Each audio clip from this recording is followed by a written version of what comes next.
It was basically a set piece that we run.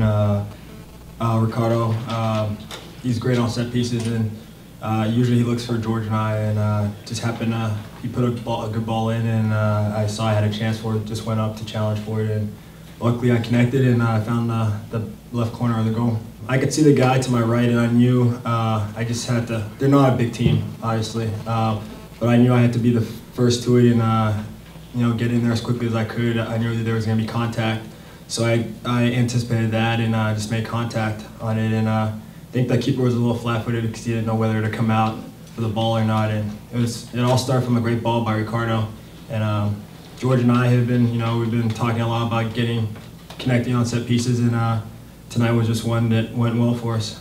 They had nothing to lose, basically. They knew they had to get some goals, and towards the end they just started throwing numbers forward. And when that happens, you have to keep your shape and communicate, because you're basically outnumbered at times. So guys have to cover their spots. Basically, kind of goes into a zone.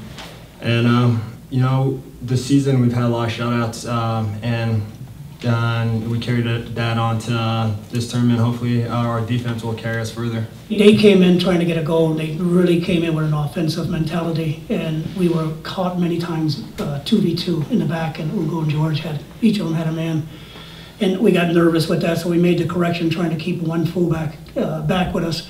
Tonight we didn't expect an injury from Jackson that we got, and then I think we had some players that just weren't 100% into the game for whatever reason, and we made early substitutions, and we made our 3 substitutions early, and you can look and say, okay, Hyndman got a shutout.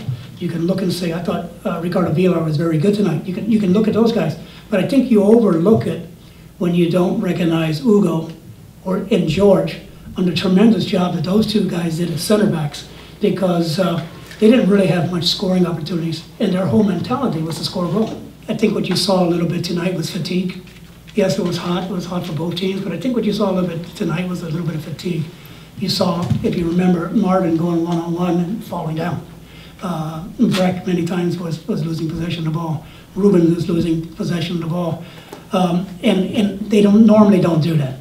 But tonight, I think what you saw was just fatigue. And if you look at the month that they just went through in July, that was a very difficult month. Might have been one of the most difficult months in the history of FC Dallas. But they keep finding a way, don't they, to get the result. And that comes through determination and character. And as long as we have that, I think, to answer your question, it's going to continue to be difficult, but I'm glad that we're in these competitions.